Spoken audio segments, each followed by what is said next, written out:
Welcome to the Free World podcast, episode 3, Crazy, Crazy World. That's the title of the episode. Today we have here me, Pekka, then we have Joe, aka Kraut, and then we have Drew. Let's just fucking dive into it. Joe, what's going on? I've been up all night. I'm the only one who's not smiling as much because I watched the markets. I watched the Asian markets open. I watched the stocks crashing all across all stock exchanges throughout Asia. They're now opening in Europe and everything is crashing. And in about, how many hours? 6 hours or so, they're going to start opening in the US. It's gonna be bad. It's massacre. Can I ask something? What does this actually mean? Like, what's going to happen after this? It's the end of, well, okay, some people might have a different opinion. I think it's the end of the world order. No, it's not just a crash of the economy. It's not like we sit down and have conferences and negotiate how we rebuild and etc. etc. No, it's this was deliberately done. First of all, that's something to keep in mind. Everyone will remember that this was deliberately done. I had a conversation with a friend of mine who's Chinese who told me, oh yeah, this is great for China because now they can blame all their domestic problems on the Americans, including the bad economic decisions that the CCP made. And they're probably far more likely than just a few months ago to invade Taiwan now. God damn. I mean, the thing is, the tariffs were not reversed, right? We had a weekend to reverse this, the American president had. He didn't. They're in effect now, right? And a result of this is going to be what a lot of people don't know or not realize is he can't just take them back.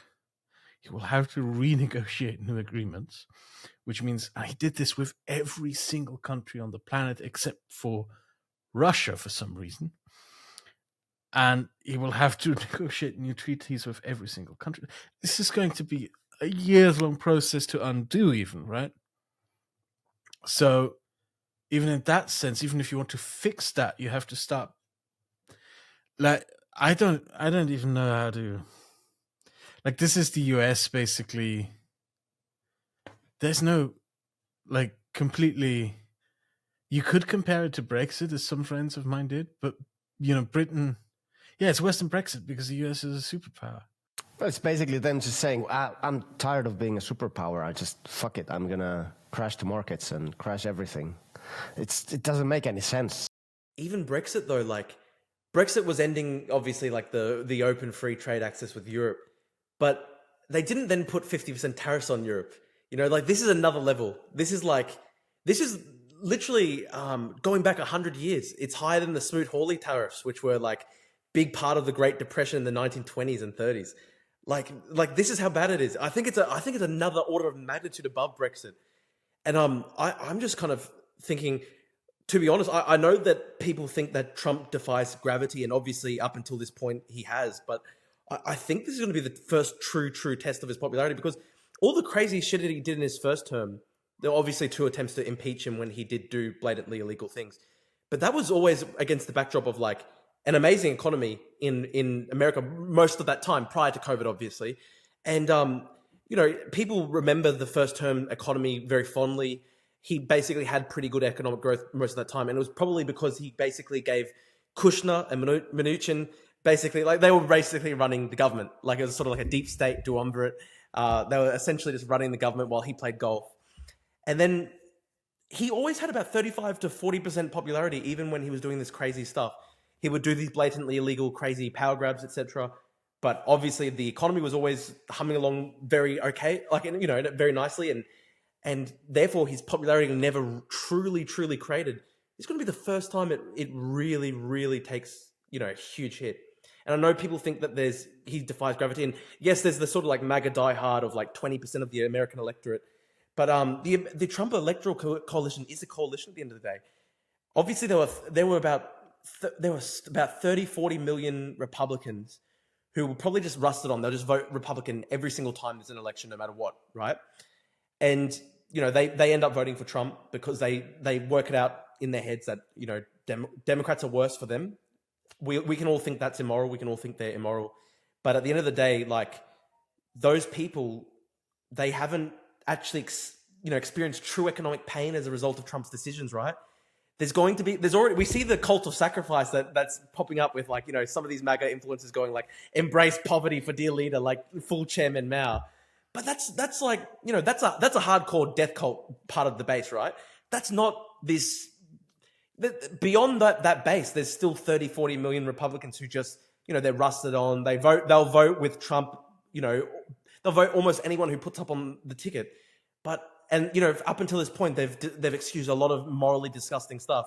But is it different when they actually, get a massive real economic punch to the face? That's another thing, right? That's another thing. So I think we're going to see the first true big test of his popularity. I think it's going to crater. And you then wonder whether the Republican congressman, obviously up until this point, it's been a cult. Everyone's so scared of crossing him. But if his popularity goes into the 20s, it's never hit that level before. If it goes into the 20s, do some of the Republican congressmen start to actually, start thinking for themselves? And we know that the tariff power was initially given by the founding fathers to the Congress. And so I know Kraut has said, like, this may never be reversed. But to be honest, it actually can be reversed by Republican congressmen. And if Trump's popularity craters to the 20s, there might just be a supermajority of Congress that says, we're going to take back the tariff power. It's hard to see. Obviously, the Republican Party has been a cult for Trump until this point, but a lot of the Republican congressmen know that he's insane and he's evil, but they just, they're scared. But when he really starts cratering, and I think it will crater, not everyone is, part of the Jim Jones cult. I got the dog on me, but I don't think everyone's part of the Jim Jones cult where they're like, literally willing to like die for him, literally willing to, accept poverty and sacrifice. That's like a couple of them. That's like Benny Johnson and, but that's Laura Loomer. They're willing to go full Maoist cultural revolution. All these other Republicans who just they're rusted onto the ticket. Will they accept that? It's a big question. Big question. I don't think it matters. You really think that, Kraut? You are all about doom and gloom. It's not doom. It's not doom and gloom. It's just. You really think that, Kraut? Because like these people. What have these people faced as a real consequence for supporting Trump before, right? Like, obviously, there's all the morally disgusting stuff he does, but have they been punched in the face? During the Great Chinese Famine, there were local Communist Party officials in some Chinese towns that were hit by the famine who tried to organize food aid. And they were arrested, put on show trials, and shot for denying the Great Harvest, were the official charges. And that's basically the mental set where the MAGA movement is now, where the Republican Party movement is in. But far more to the point, man, and the Americans who might be listening to this when they get this, why should we care anymore? Why should we give a damn? They've left us stranded. They left us to ourselves to face off the Russians in Europe. They left you to yourselves in Southeast Asia to face the Chinese, to defend Taiwan. Why should we give a damn? I don't want to spend the next few years, right, having to bog myself down with squabbles over, like, trying to influence the mystic mind of the average American voter. I don't give a shit anymore. I really don't give a shit anymore. They can go to hell. And they voted for this, by the way. So no, they can suck it up. They can go deal with this. We have to deal with the Russians. That's far more important. It's far more important. Yeah, but we also have to deal. We also have to deal with the economic crash. We're going to go into recession in Europe too. Of course, it's going to affect us too. It could be depression even, and then the threat of Russia. Look, I still love America at the end of the day. I still hope that there's some small chance, that it can be rescued. I'm not as... What do you love about America? It's hard, right? Because, I grew up with the image of, America as leader of the free world. And I, obviously always loved American culture, the movies, the music, travel to America. It's a beautiful, creative country with such creative people. But the sad thing is it's been held hostage by a death cult. And I know Kraut is... more of the school of mind that, they've chosen this for themselves and they should suffer in it. But I still, I know it's almost irrational at this point, but I still just I pray they can recover sanity somehow. I mean, if Trump fucks it up badly enough, I mean, it could potentially discredit, populism forever. for the next 20, 30 years. Who knows? I'm not sure. I don't know. I know Kraut is thinking like, they've already had 10 years to work this out of their system. Yeah, and now we're in a situation like I'm not going to base what I believe we should do on hope. I'm not going to do that. That's a mistake in this situation. That's the delusion of the Obama era. One has to prepare for the worst in our situation. That's it. I think you're right there. I agree with you that I agree that it should basically be. I think like no matter what happens, even if Trump was somehow able to miraculously disappear tomorrow and sanity is restored to America, I think like Europe should still basically recover its entire full independence when it comes to like military and economics, because obviously there's just this risk that what we've seen over the past 3 months, it just can never be allowed to happen again. So I completely agree with you on that, Kraut. But I still just pray that somehow they can be brought back to their senses. Because I mean, I still think, that maybe it's different for me, right? Because I have family members who love Trump, which sucks. I hate it. I've argued with them for 10 years about it. It's a cult. What can you do? And I still love my family members. I have to, because they're my family, right? And I guess as a result of that, I'm like kind of thinking like, surely at some point, and it's a bit of hope. It's a bit of hope. I agree. Like the actual strategy that Europe and Australia should take should basically be like full Gaullist almost. Like we can, if America wants to come back to sanity, then we can be allied with them, but we'll never be dependent upon them again. I agree with you on that. But I still hope and pray that somehow, at least something can wake these people out of their death cult mirage, because something has to wake like, it's getting like full Maoist, and it's pretty scary. Like the people who suddenly are going like, let's embrace sacrifice and hardship for dear leader. It's mental. Like that's when a society's just fucked. And look, I think at this point it's still a minority of people, and I just hope and pray like they're going to be mocked and mercilessly embarrassed for the rest of their lives for their insanity over the past few months. I still think if the market keeps going like the way it is, I think. I mean, I made a post earlier today and it was a bit of a joke, but like if Bernie Sanders did this, there'd be a military coup in like 24 hours, right? And I think like past a certain point, the guardrails probably, I'm not saying military coup, but I think past a certain point, like a big part of the Republican coalition probably has to desert him. Surely. I think this is a truly like historic break from. I just reached a point where I'm not going to think about that. I'm not going to speculate about that. I'm not going to, yeah. And I don't think, I think it should stop being the number one priority to discuss. No. I understand. But there's a silver lining. Right? There's a silver lining. The price of oil went down a lot. I think this is not just the markets. This is also there was an agreement on increasing production. And this is really bad for Russia, right? This is if it's long term. Yeah, if the lower the oil price, the less money they make, and the entire income, the revenue is basically not dependent on that. It's the only sector of the economy with which they can still get money into their economy. And I read somewhere that if the oil price crashed beneath $50 a barrel, which is insane and least likely to happen, they would actually go bankrupt. It's down to 60 already. And the funny thing is, Trump did this by accident. Like, he really wants Russia to win, but he did this by accident through his own stupidity, which is just amazing. Like, it's like the one silver lining, as Pekka notes. Like this guy who's so pro-Russia, out of like literal sheer stupidity. It wasn't planned at all, but he's actually now put in place almost this like ultra mega sanctioned tariff on the Russian economy through stupidity, which is amazing.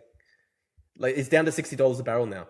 It could go down to, if it goes to 50, who knows what happens to Russia? I think Trump said maybe in January or last year, December, that he could bring down the price of oil, so Russia would be in big trouble. So he was probably aware of this, but maybe it wasn't. I don't think it was planned, because there was this news clip I saw on Twitter where some advisor to Trump said that they are not imposing tariffs on Russia because of the negotiations, because of the ongoing negotiations. They are not imposing any tariffs on Russia, but they are doing that to Ukraine.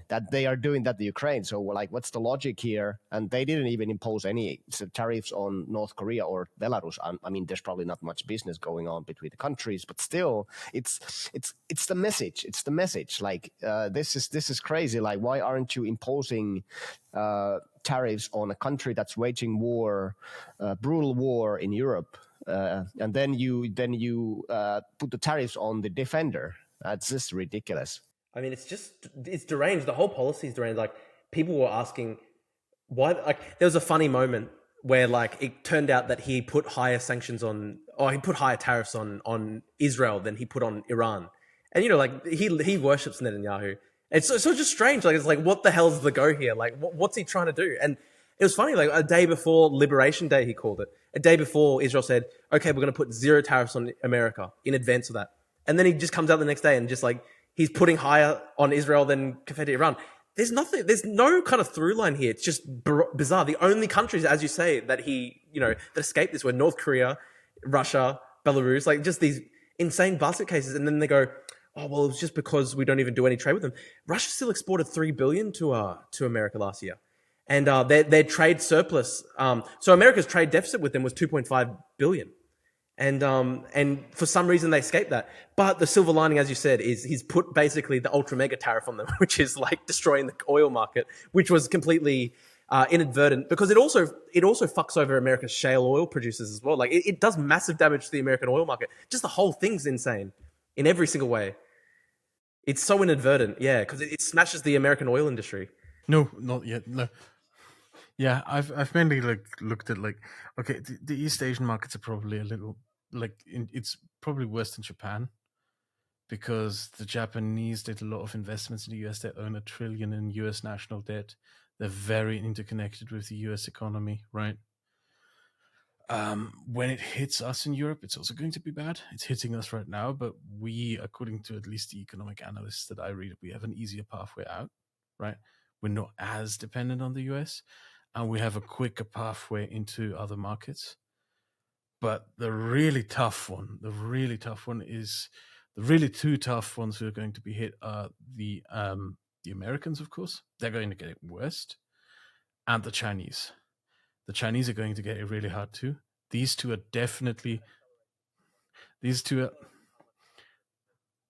probably going into recession, and the other two countries that are going to get really hard hit are Mexico and Canada.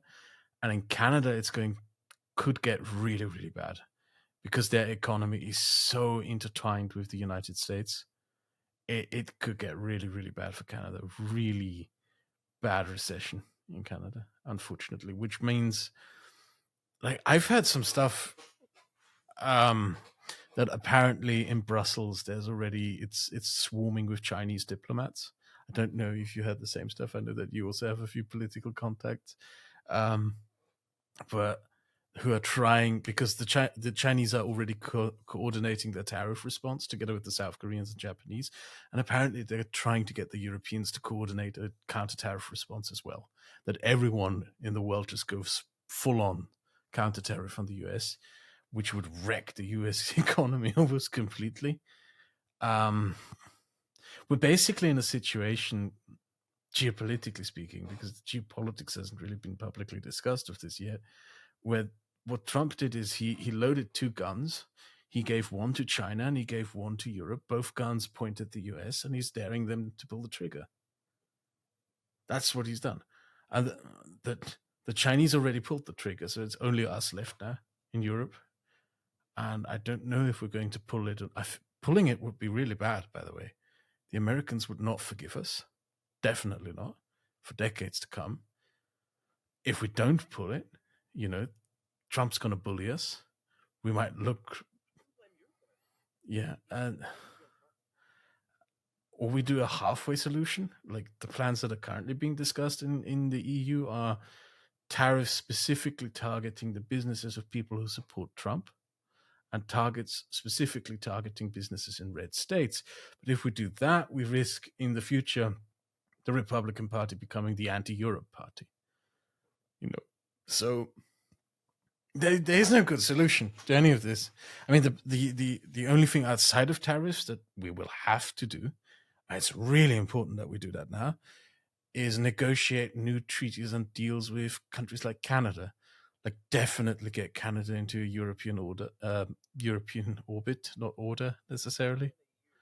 No, that's not possible. There's a clause in the constitution that does not allow for that to happen. The best they could probably hope for is a Norwegian style membership in the common market and the Schengen area, but that's the best outcome. And even if we negotiate trade deals outside, in like the Mercosur agreement will probably be pushed through now, the free trade association with Argentina, Brazil, Paraguay, Chile, and Colombia, that's probably coming. I don't know how we do trade with Asia, to be frank with you. We don't have the military means to secure the Red Sea. We can't. We are not capable of stemming in the Houthis. I don't think we have the capacity. I'm not entirely sure. You probably have to do an extra episode if you can get me, you, or someone else with a military expert, a naval expert probably, on if Europe has the navy to the capacity, the air force to stem in the Houthis in Yemen and prevent piracy in the Red Sea. But that's what we depend on for trade with Asia. There's all these geopolitical problems that now come up. Like our relations with Egypt are now going to become a lot more important. That's the thing that Israel probably didn't account for, or Netanyahu, I should say, when he backed up Trump so much. Like in a world with an isolationist America, Europe's relationship with Egypt will be far more important to Europe than the relationship with Israel. Far more important.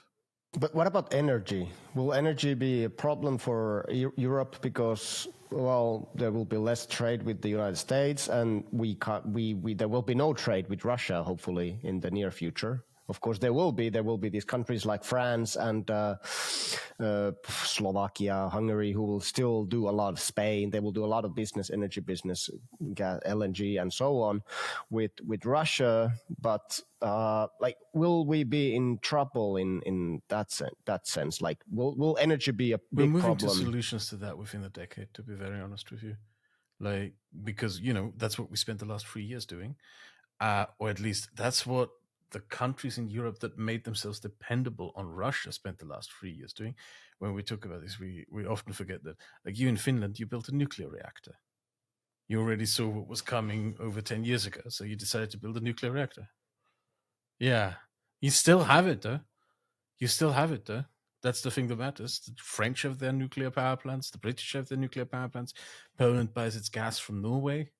There isn't enough in Norway, unfortunately, to go all the way around. We might build a pipeline through Azerbaijan and Turkey, which however gives Turkey more influence. Maybe we will bring up the Trans-Sahara pipeline again through Niger. You know what sucks, Kraut? That gives more leverage to Aliyev, who's like, it's disgusting dictator. But we're also moving away from hydrocarbons at a rapid speed in terms of percentage. So a major news item last year that a lot of people overlooked for some reason is Chinese carbon emissions have stalled. They're no longer increasing. The graph used to go rise up and suddenly stop. Carbon emissions in China have now stalled there. Will probably start going down because the Chinese are also turning around and focusing now on renewables. We're going to do renewables. That's what we're going to do. And I think within a decade or so, we will have that resolved. The far more pressing issue, like we're going to do green energy reform. And after that, a far more pressing issue is just security, defense, maintaining a global maritime order with free shipping. And in that regard, for us in Europe, it's the Red Sea that's going to become a really big problem if we want to continue doing trade with Asia and being allies of Asia. Yeah, it's...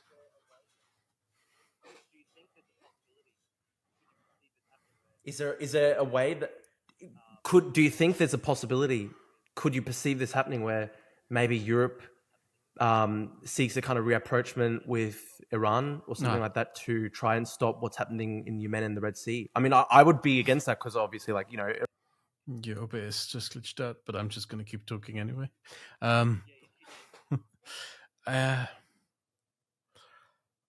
No, because Iran is now really hated by certain countries in Europe, mainly those that are the closest supporters of Ukraine really hate Iran for providing the missiles and the drones that hit Ukraine. They're not going to forgive this. Impressions are very long lasting in Europe. The Czechs, the Poles, the Baltics, I think the Lithuanians already said that they would block any rapprochement between the EU and Iran. Not sure if it was the Lithuanians or the Estonians, but yeah. Look, that makes me happy because that does. I mean, that's a good sign because there's a world where somebody would try and say on realpolitik lines like, oh well, just try and stop the Houthis from hitting the boats, but I still think just on moral grounds, what Iran has done over the past couple of years, just on moral grounds, it would be horrible to do that. I mean, that's just my thinking. What do you think, Pekka? Yeah, fucking hell. Yeah, to be honest, I don't really have any expertise on this. For me, I'm kind of always thinking why cannot we stop the Houthis? Why is it so difficult to do this? And that's why we probably need the military expert to tell why the Houthis cannot be stopped even by a massive force like the US. But I mean, I think they get weapons from Iran, right? So they have been getting missiles and weapons from Iran. So they are definitely supported by. I think Russia's cooperated with them in some way, with targeting, and they've got some kind of agreement where apparently they give safe passage to Russian and Chinese ships. I think they sunk a ship that had, maybe not. But either way, I think this is something like Europe. For a long time, everybody's saying that Europe is screwed, and it's probably true. But what does it actually mean to an everyday person? Is it everything's going to be more expensive? There's no work for anyone, or we get invaded by Russia and everybody dies? We're not screwed. We're not screwed. That's the thing. It's a very American thing, and it's gotten into a lot of people's heads. A lot of Americans had this belief in their heads that they are the fundamental linchpin that keeps the global economic world order together, right? The Maritime order, we all trade by sea, etc. They manage a police stat with their navy, and if they pull out, it all just falls apart. That's Americans overestimating how important they are. The thing that they forget is they didn't build this world order.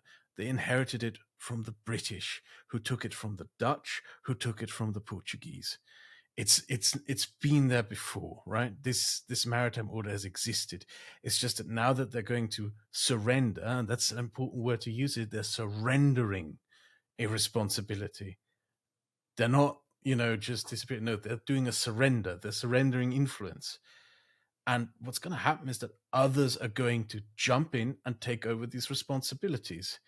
And the parties that are going to take over these responsibilities will have to negotiate among themselves what this new order will look like, right? And for us in particular, we will not be able to control this in Europe. We could, for example, say, okay, in the Mediterranean, we are boss. In the Atlantic, we are the boss, right? But we will not be able to force our will into the Indian Ocean. So rather than, for example, building the Navy to patrol the Indian Ocean and keep it open, we will have to do solutions with, for example, selling aircraft at a discount to India, giving them an aircraft carrier, and saying, okay, we accept that the Indian Ocean is your sphere of influence. You determine who can sail here or who can't, as long as you leave the ocean also open to us. And we will open our markets to your products as well. Now ensure that the Indian Ocean is safe and open. Actually, on that point, have you? There's a lot of people. People have been talking about Keir Starmer's actions when it comes to Diego Garcia and the British Indian Ocean territories, and a lot of people have pointed out what he's doing seems so nonsensical. I mean, giving up the territory to Mauritius, and also paying Mauritius billions of dollars for the privilege of taking what was British sovereign territory. But there's some whispers that India was behind the scenes really pressuring them for that deal. And that's interesting if it is the case, because and America signed on to that. I was surprised. I thought Trump would block that deal, but he actually signed on to it. So, I mean, I think you're right. Does that mean that America's just, under Trump, has just basically said, okay, the Indian Ocean is India's now? It's interesting. I mean, I think it's preferable to us, because our challenge in we're not maintaining the world order, right? We're rewriting the contract, the conditions of it now, right? Everyone else except for the Americans who are pulling out. Our main priority in it is to keep China out of as much as possible. As little involved as they are in anything, the better. If we can contain them in the South China Sea, that's perfect. And it will be a challenge to us to keep them out of the Indian Ocean. They're already building bases in the Indian Ocean. And if we just say, hey, you know what? The Indian Ocean, that's India. That's their sphere of influence. That's their military and naval responsibility. That's beneficial for us because at least it isn't China. Yeah. I have to say it's pretty scary as an Australian right now to think if America just fully retreats from the Pacific, I don't know really what Australia can do. I mean, we'd have They're to. not going to fully withdraw from the Pacific. Yeah. But they are not going to be around in the Indian Ocean. They're probably going to leave the Mediterranean. There's places that they're going to leave. Crowd, do you have thoughts on AUKUS? That's an interesting subject. Oh, well, that's over now. Yeah, it's over now, basically. Hey, I mean, and I was the biggest supporter. Like, the crazy thing is, like, up until 6 months ago, I was the most pro-American, pro-AUKUS guy in history. But it's gone now. It's basically gone. And we basically have to now Australia has to go back to France, cap in hand, and say we were so wrong. Like, we've got to go Gaullist. And I accept that. I was stupid. I was 3-4 years ago. I was like mocking the French for like, you know, the hissy fit they had over, but they were right, and I was fucking wrong. And it's a sad thing. I have to admit, I was so fucking wrong. And they'll remember that. They'll remember that. I hope that you as an Australian and other Australians know that. They will remember that. They will be very petty. Yeah, have fun with that one. I read the De Gaulle memoir, and I've come around. So I just checked, like, the Finnish Helsinki stock market is down 7% or something. So these markets, they're going to crash for a while, right? And then are they going to stabilize, or are we just going to go down indefinitely and then everybody is just poor? And like, what's happening to American, like, you know, they always invest in these 401k or 401k, yeah, these like retirement plans. What happens to them? And like, is this going to be like a super big disaster for average American? I already know people in the US who've been partially laid off. I know someone who works in a car plant in California who his hours have been cut down, his work hours. There's supply chain problems. They're already in trouble. Considering regarding the 401ks, what that basically means is people are going to lose their retirement funds. We're going to be in a really weird situation. We're going to be in situations where like old people... That's why I think eventually something has to happen to Trump's popularity, because like if people aren't going to accept losing their entire retirement funds, there's so many old elderly Republican Trump supporters, surely they didn't sign on to economic suicide like that. And we can all say they should have seen this coming, and of course they should have, but it's another thing when they get hit in the face like that. That's what I was saying before, crowd. What do you think? I don't care. I don't care. I don't give a shit. I really don't care. Suck it up, buttercup. Beyond caring. No, really. But can you see? But they had a choice. But I mean, from a political perspective, though, can you see? Do you think at a certain point there must be some backlash? I mean, beyond. I'm not saying like we should feel sympathy. Maybe there won't. But I'm not going to concern myself. I'm not going to try to get people to do that backlash. I'm going to think more. Okay, what are we going to do in Europe now? We'll have to do stimulus packages, like the thing that we did in the last crisis, right? 2008. So that's the things that I'm concerned about right now as this comes to Europe, right? The last time around, what the last financial crisis did was it showed hidden rotten eggs in Europe. For example, that the Greeks had lied to us about their financial debt. I'm sorry about that, guy. Debt, sorry. Yeah. Well, yeah, or the Spanish had an investment bubble in their banking sector. Or that the Irish economy was basically built on a bunch of fairy dust and it all blew up, right? I'm worried that something like this, I'm worried that something like this will happen again. And the biggest worry I have in that regard is Hungary, because we know that Viktor Orban is lying about the state of the Hungarian national debt. We know that he borrowed a lot of money from China, and now that the Chinese economy is crashing, he might come and demand their money back. And I'm hoping that Hungary won't end up being now what Greece was to us in 2008. But luckily, Hungary is also not in the Eurozone. And I think we might not have a lot of rotten eggs. And there's a lot of confidence in Europe right now, right? There's a lot of confidence in its market. There's a lot. We will probably be able to do stimulus packages. Another thing to keep in mind is after the Euro crisis, we did the right thing. It was controversial, but what we did was we we raised taxes and we cut social spending. we got ourselves out of the financial mess that we were in with austerity measures, with almost 10 years of austerity, right? With saving money, right? And regaining the trust of the markets. And that trust of the market, that's here to stay now. Because for 10 years, we have proven to markets that we are able to do the fiscally responsible thing. And there is just no mood in Europe now for doing this 10 years of austerity again. So we're probably going to do stimulus packages. We're going to borrow money. We're going to spend. We're going to put that money into the market. We have a far easier path out of this than the Americans do. Far easier. Okay, so who are the big winners? You already mentioned Hungary being the biggest loser probably in all this, but who are the biggest winners, potential winners in Europe in all this? Is it Germany, France? It's France. Of course it's the French. Of course. Who else? It's not even, yeah. Yeah, but what about Germany? They are really ramping up. I mean, a lot of this already, what is it, 800 billion put into military, or not, like military industry, building weapons and so on. In case there is no war against Russia, I mean, Germany would probably be one of the big winners, right? Big winners. Maybe Sweden, because they also have a lot of military production. Even Finland, maybe to some degree.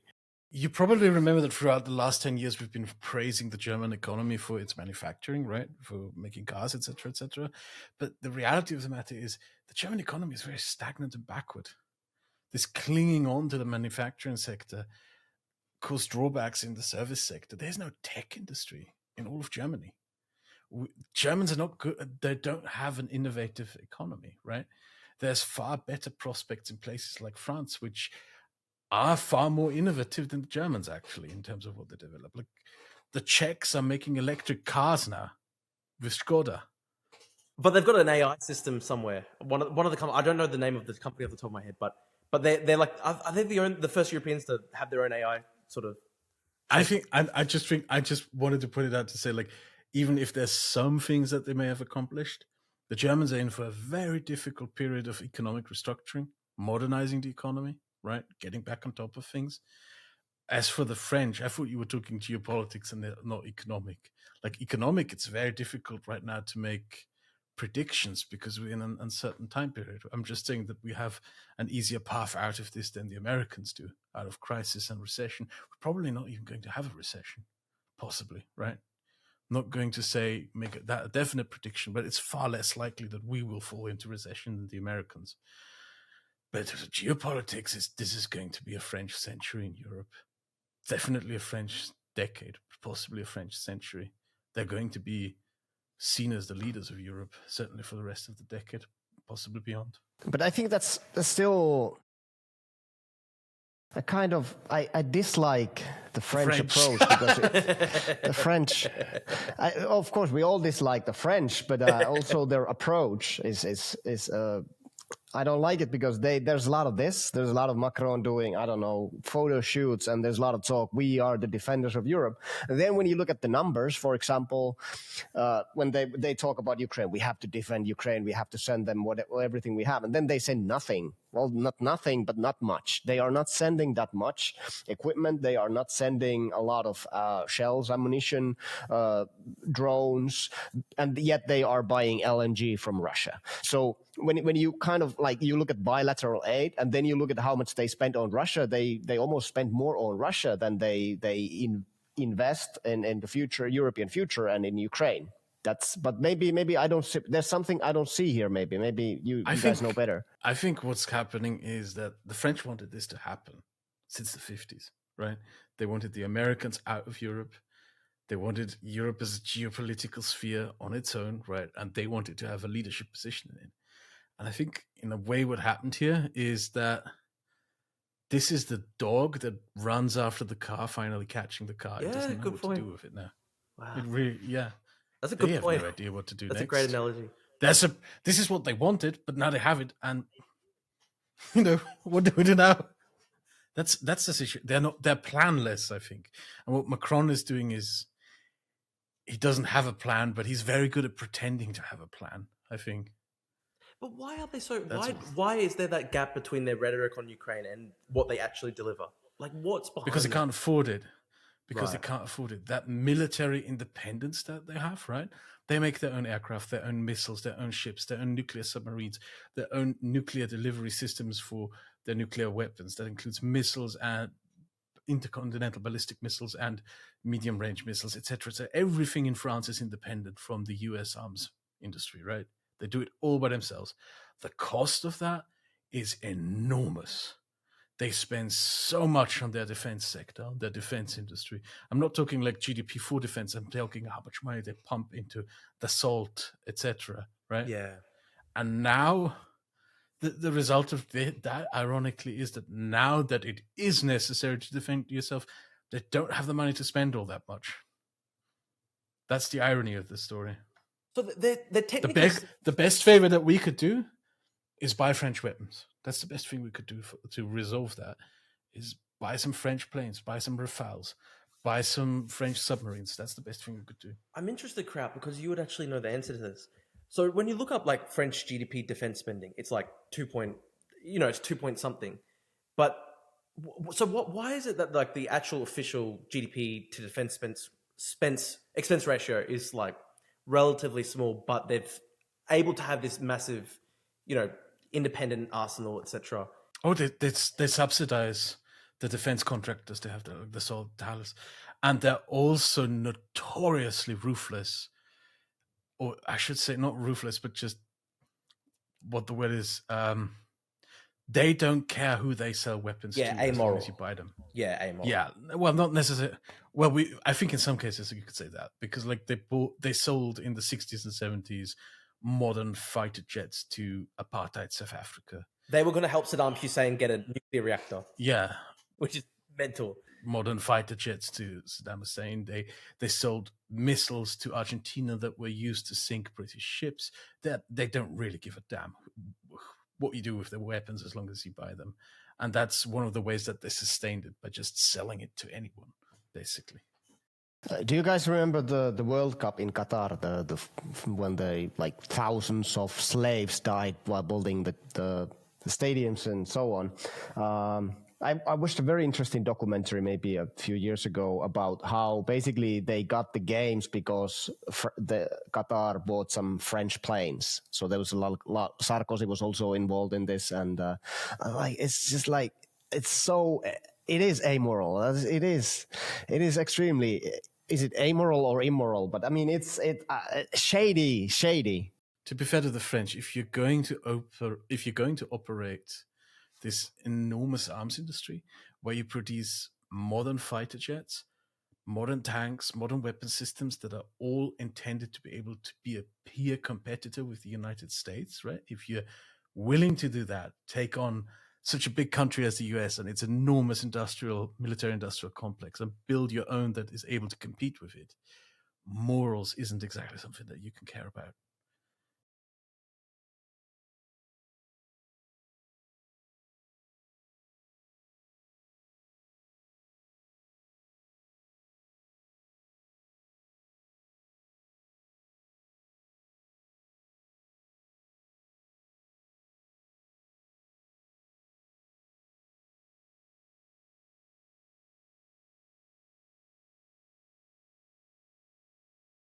Yeah, no, we would be screwed. We would be screwed without them. We would.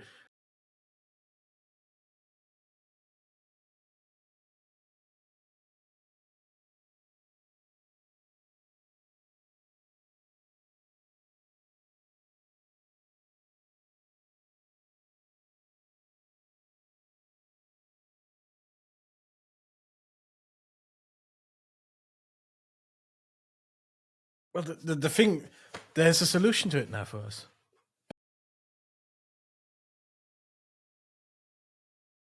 Yeah. If you don't want the French to sell to nasty regimes anymore, now you have the solution to it. You buy French weapons, because the Americans are a liability now to buy from. We just can't trust their weapon systems now, because they were. It's crazy. Why would Trump do these things if he's America first, going around saying we've got to turn off your weapon systems if you don't like it? That's the thing as well. It's the incompetence. You just look at it. I know, but I'm just saying, like, when you look at it though, like, just the incompetence of him is just insane sometimes. Like Like, it actually damages America. So much of the things that he's done, it damages their power. It doesn't even make sense from a realist perspective. It really is mental. It's like a full ideological project, Maoism. Like, I can see that you're upset about it. I've just been now embraced like a bit more stoicist approach to it, where it's just there's no point in being upset about something that you can't change. You look to the things that you can. I think maybe it's a bit different crowd because, like, you know, Europe is a $20 trillion economy. At the end of the day, like, I guess my position with Australia is a little bit, you know, we're in a bit more of a vulnerable position. I'm not trying to say, like, you know, to make you feel bad about us or anything like that. It's very clear what you have to do. It's very evident what you have to do. You have to partner up with Japan, with South Korea, with the Philippines, with Taiwan. You have to really closely bind that relationship together. You have to overcome your slightly aggravated relationship with Indonesia and bind them into sort of your sphere as well. You're not going to be the major power. All this will empower people in Australian politics who want desperately rapprochement with China. Like, they desperately want a good relationship with China, and so there's just as much. If you want Europe as an alternative partner, you'll have to commit to the security of the Indian Ocean and keeping the Red Sea open for navigation. Look, I like that. I agree with that. Of course, I don't want Australia to go down the path of. I mean, as I said, I think in the first podcast, like, there are literally, like, somehow these figures in Australian politics, like, legitimately respected public intellectuals when it comes to national security, who, like, get, you know, platformed on the national broadcast all the time, who have, like, legitimately argued in the past that Australia should pursue Finlandization with China. And, like, they're platformed on the Australian national broadcast, like our version of the BBC. Like, so there is, like, we are. Do they even know what Finlandization is? Yeah, they don't know what it is. Exactly, because they think it just means you're neutral and, like, you. But Pekka, you should tell us about Finlandization. You're literally Finnish. Like, that's such a good. It's a really important thing to discuss. Finlandization is, I think it's suomettuminen in Finnish. It's kind of a political game that we played against the Soviet Union. There was this famous Finnish president Urho Kekkonen, a bold guy, very, like, he was a very powerful figure in Finnish politics, and he was basically it was kind of a mixture of appeasement and then doing deals with the Russians. And what Joe will probably kind of correct me where I'm wrong, but just want to say some interesting things about this process. Kekkonen was also a very good drinker. He drank a lot of vodka, and what they did. Kekkonen met these Soviet leaders. They all often went to sauna, drank a lot of vodka, and same with as the Ukrainian first president Kuchma. He could hold his liquor, and that's also, like, some historians say that it's also the one reason why he held against the Soviets, because he could actually drink, and he would actually do same thing that Russians do. You go to sauna, you eat, and then you drink, but basically Finlandization to me, it was something that it was like an appeasement, so kind of sucking up, but also trying to make some favorable deals. Sometimes you lose, sometimes you win. But for example, people have been saying that Ukraine should have been using this kind of strategy. It just doesn't work with modern Russia. It's actually older than Kekkonen. It was sort of the compromise peace agreement you made at the end of the Second World War, because the Russians, like, officially they won the Winter War, but we all know how much they bled to eke that little victory out of it. And the Russians realized that that fighting a war with Finland was a very bad idea, or at least a very costly proposition. The Soviets, I should say. So the agreement they made was, okay, we'll have peace with Finland. Finland has to become a neutral state, but it can't have its own defense policy. We, the Russians, get a veto and a say in every single defense policy decision that Finland makes. We also get influence, but not necessarily say on a veto in all Finnish foreign policy. And in exchange, Finland can keep everything else in domestic policy, etc., to itself, remain a westernized democracy, yada, yada, yada. That was the agreement.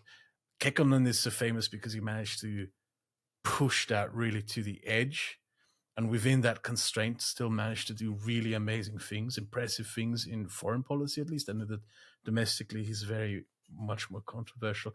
But the thing about it, the reason why there's not a chance in hell this will work in Ukraine, is that's what was that Finlandization relationship built on? Trust, just absolute complete trust in each other as partners between Russia and Finland.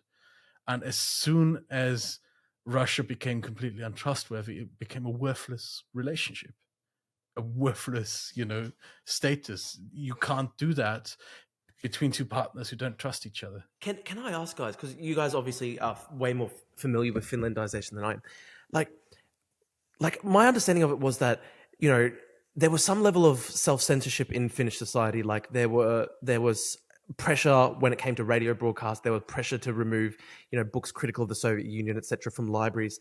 Like to what extent did it actually end up kind of infringing on Finnish personal freedoms and individual freedoms and stuff? I mean, that was Kekkonen.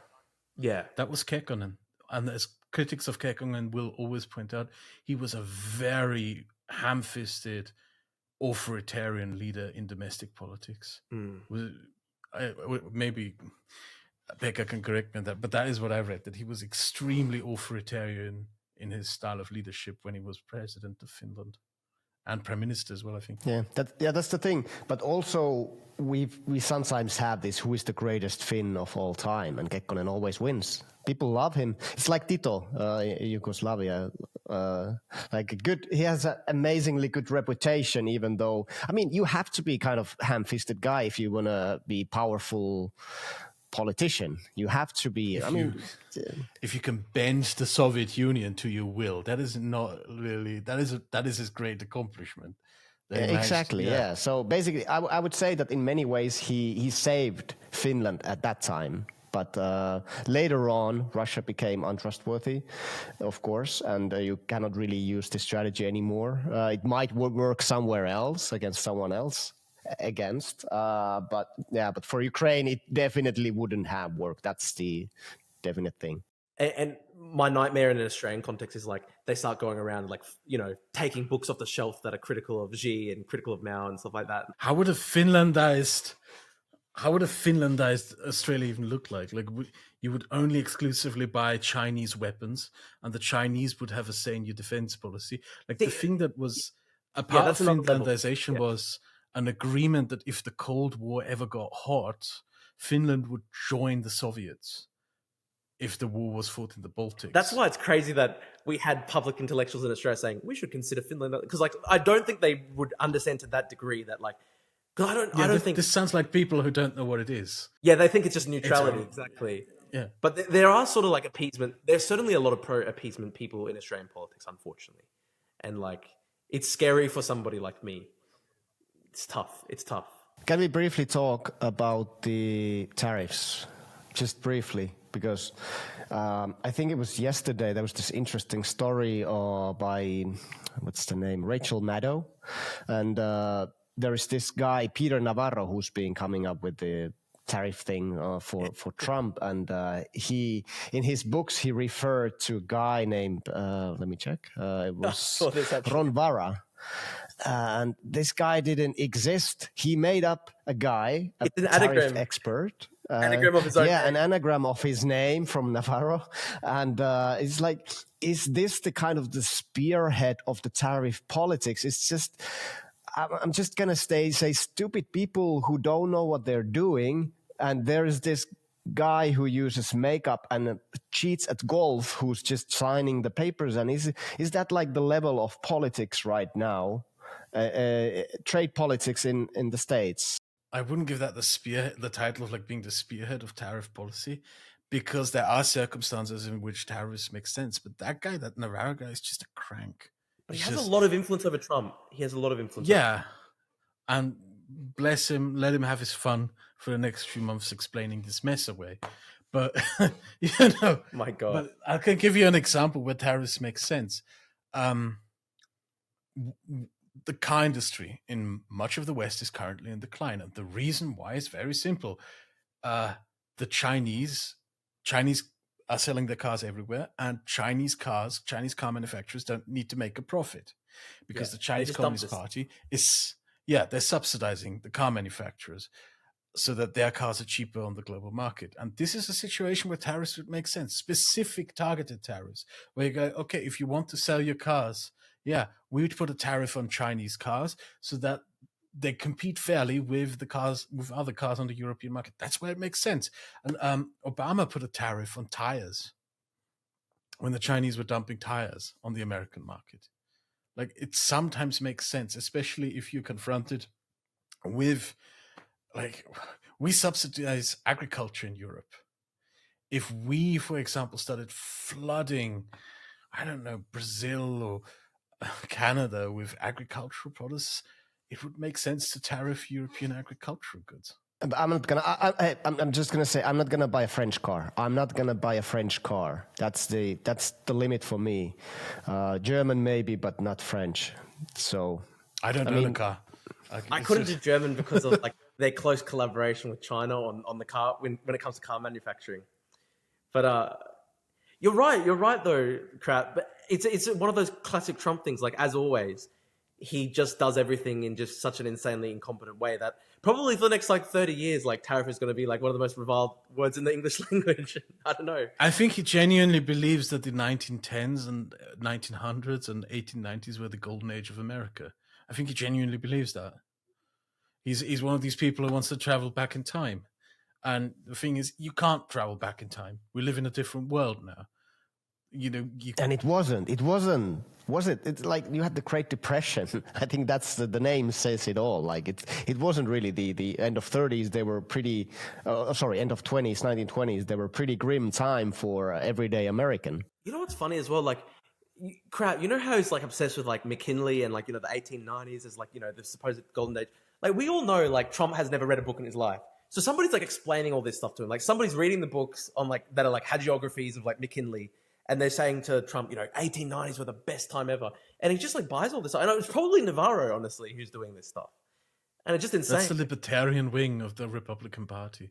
The Ron Pauls and co. These people, they have this idea in their head that the 1880s to 1920s were the best time to be American. I think those libertarians don't necessarily, because I've seen I know Ron Paul's son Rand Paul was against the tariffs, which is interesting. Like, I think some of those libertarians don't necessarily agree with the tariff policy, so it's weird. Yeah. What they ignore for is this was an age of oligarchs, of industrial oligarchs, the railroad, the robber baron, robber baron, the robber barons. And what the modern breed of libertarian forgets is there's a necessity to the state to maintain rule of law, because you can't operate a market in a lawless system. You need rules to have a market function, right? And they ignore that completely. There were rules in the 1880s, the 1890s. They were broken often. There was corruption, but there were still rules. People still got charged when they got found out, prosecuted, put in court, punished for wrongdoings in the economy. This bunch is just a bunch of thieves. There's nothing really. Last thing that, Musk taking over government contracts for his ailing company, or putting some teenager in charge of the oil reserves, or the national oil reserves. Why would you do that? What is the selling those 5 million golden passports, and like showing them like the first one is mine? And did you see this video? Yeah, it's just everything is a grift. Everything is a grift. Everything is a way to make money, like golden sneakers and everything. Like, it's just the whole thing is the whole presidency for Trump is a way to promote his products and come up with new products. We have these collection cards. We come to Mar-a-Lago and have a $60 burger or whatever. It's just a grift, and it's just wild. It's just turning the whole thing into America Incorporated. It's wild. A New York con man. He's a New York con man. He's if he wasn't president, if he hadn't inherited that much money, he'd be scamming people on the streets of Manhattan. He already does scam people, which is funny. Yeah. He'd be selling fake watches or shit like that. That's what he would be doing. He's a New York con man. That's it. You know how there's this school of thought that, Putin and the Russian oligarchs, the whole kleptocracy around Putin, they don't actually believe a lot of this ideological stuff. All of this, even the war in Ukraine, is to preserve their own personal power and wealth, etc. And, sometimes people say that about, a lot of other dictatorships. Do you think that's true? I mean, to what extent do they believe in this ideologically? And I come from a liberal school of thought where it's really important to think of what people tell you is what they genuinely believe. That you should take people at their word. So I come from the school of thought of, I listen to what they say, why they justify what they do, and I think, yeah, you believe this, right? And I don't believe in this differentiation of organized crime from politics. I think that organized crime is just a way of doing undemocratic politics, right? So, the criminality of the Trump administration is just generally part of the undemocratic policies that he pursues. To me, at least. I mean, all politicians lie. Some just lie more than others, and Trump is the king of this. Yes, they do. Not Come on, every politician, they lie. Yeah, but this attitude, this sort of this cynicism of being like, oh yeah, it's all crooked anyway. That's not something that is, I do embrace an idealism. I don't believe in this sort of blanket cynicism where we just say, okay, everything is broken anyway, so screw it. The only thing that matters is that you get away with it. That is not something worth embracing. That's how we got here. That is how we got here in the first place, I would argue. What I was going to say is, like, one of the most frustrating things about the Trump administration is, like, even with the tariff stuff, like, there's often, like, not even an attempt to even make or construct an intellectual argument, right? Like, they just, like, there's literally, to defend their policies. They just say, we've done it, and then they laugh at you over it, right? And I think that's one of the most maddening things about it, right? So I think it's actually another level beyond just saying, like, there's a lot of lies in politics. Like, I think it's another level where a lot of the time they don't even bother presenting a reasonable justification that somebody with an independent mind could actually accept, right? Like, and with some of this tariff stuff, like putting the tariffs on, literally uninhabited Australian territories in the Antarctic Sea that are just volcanoes and penguins. Like no one can construct any defense of that, right? And I think that's one of the most... They have a defense for that. You didn't see it? They had a defense. They said this will fix all the loopholes, so people will not use these poor innocent penguins to kind of, I don't know, divert trade through this island. So they actually came up with the silly excuse why they did it. But of course, they did it by accident. But I mean, that was their explanation. And it's a joke. That makes absolutely no sense because they put a 20% tariff on the European Union and they put a 10% tariff on the UK. What's going to happen now, which is really good for the UK and good for them, they could use a break, is that EU exporters who are still going to export to the US, they're going to ship their products to Britain, have parts of it reassembled there and shipped on to the US and get the lower tariff. That's what's going to happen. You could get zero by sending them to Russia. Yeah. You could, technically. Or Belarus, or North Korea. Well, Belarus is landlocked, so you're shit out of luck if you want to do that. But yeah. Okay. I want to discuss briefly about one more thing. Elon Musk just gave out, I think yesterday, an interview where he condemned the tariffs and said that there should be like free trade between EU and America, and there should be free movement of workforce also. So is he gone? Is he now out of the inner MAGA circle? Don't care. Like I said before, I don't care.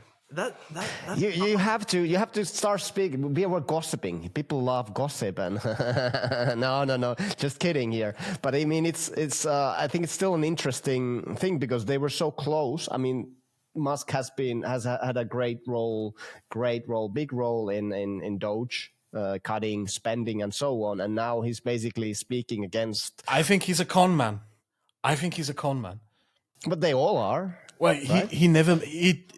He didn't invent the Tesla. Someone else did. He was just a major investor. He took over that company. He ran it into the ground by now with that stupid car he made, the Cybercuck, and then he moved on to like the rockets that blow up in orbit and don't really work and all that stuff. I think he's a con man. To be fair, I hate the man. I do genuinely really hate him. And I'm not just saying this because of, like, obviously there's a couple months back where he retweeted. But I sincerely do actually hate him so much at this point. That said, like, SpaceX, it's not him who's done it. It's the workforce of SpaceX and stuff who did this. Like, SpaceX did make these massive accomplishments and stuff like that. You're right that he is a con man. He's a smart con man in the way that he's able to attach himself to the brilliance of these workforces and then say, like, he's the one who invented these rockets, when of course he wasn't the one who did that stuff. But the thing to look out for, and you will like this, the thing to look out for is if his stock falls, Tesla stock, to, I think it was $100, because if you remember, to buy marginal Twitter, he cost. put up he put up his stock at Tesla stock as a security for the loans he took to buy Twitter. If the stocks fall beneath $100, the banks have a right to repossess Twitter. But I think he sold the X to XAI. Maybe he's already kind of preparing for this because he sold X. That unweaving is something like the thing that helps him is that, financial regulators might not be on his side if they still exist in the Trump administration. Yeah. But other than that, one important thing that I wanted to point out to you, the biggest giveaway to me that he's a con man is that his stocks, and this is something that people don't mention for some reason, they don't pay dividends. You don't get a dividend from owning Tesla stock. They're basically like a crypto. You don't get anything out of it. It has no the only value that you get out of owning Tesla stock is the ability to sell it or put it up as a security on a loan. There isn't really that much else in value to it. That's what is so fishy about it, and why I've never bought any of that. And I would advise no one to ever buy Tesla stock. No, it is. Yeah, I do agree with you on that. I do agree with you. It's interesting. I think you're right, Pekka. Like, it's going to be interesting to see whether he does get kicked out of the orbit. I posted a meme earlier, and you know that scene in The Dark Knight where it's like Bane's talking to that oligarch who like sort of financed him, and he's got his like hand on the oligarch's shoulder, and the oligarch's like, "But I gave you a small fortune," and then Bane's like, "And this gives you power over me?" Like that's where Elon and Trump are right now. Seriously, like. He's getting smashed by the tariffs. And it's interesting because all these people who are saying that he was a shadow president, January, I thought maybe he was like a sort of co-president or shadow president. But to be honest, this kind of really reveals like when push comes to shove, like he doesn't actually have enough influence over Trump to stop him from doing this insane shit. So I think he's actually getting played by Trump in a way. I think they can't start catfighting each other because they're in too deep. Look at everything they've wrecked. Yeah. Look at everything they've wrecked. Just look at this. We might end up in a Great Depression in the US. Just can you imagine being responsible for that? And they are responsible for that. That's like if they start snitching on each other, the entire bloody thing comes apart. And they know that the entire bloody thing comes apart if they start turning on each other. This is the thing, right? Like, I know, like, up until this point, the sort of MAGA coalition has always functioned as a cult. But if it gets to Great Depression levels, like what we're going to see is just crazy, right? Like, this is going to be really crazy. This is what I was going to say. In January, I was actually genuinely scared. Like, the first month or so of the presidency, especially after the Ukraine thing, I thought, this guy's out of control. What if he actually really does make himself dictator? Because he was ignoring the court orders.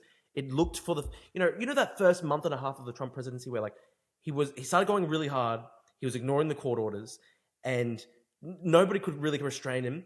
And the opposition was just completely, demoralized. But then he does this. And it's like, my God, I don't think I'm scared of Trump being out of control now. I don't think they care. You're confusing this with, I think they really don't give a damn.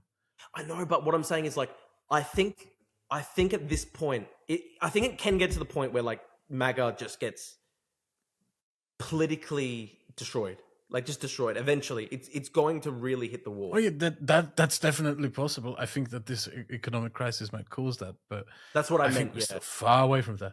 I think we're still years away from that happening, and we're young enough. We're going to live through nostalgia for MAGA. That's going to happen in a few years' time. That's going to be great. Can you believe that we're going to have that? We're going to have to fucking focus. In 10 years, in 20 years, we'll have insane people with nostalgia for this. There's still Soviet nostalgia. But okay, I have a final question. One word answer from both of you. Which stock should somebody buy now? Joe says Tesla, right? Buy? No. What? Yeah, okay, you have some extra money, 10,000. What would you buy right now? You can only spend it on one stock. Rheinmetall. Yeah, I was literally going to say Rheinmetall. Drew? I was literally going to say the exact All same. right. Heavy metal.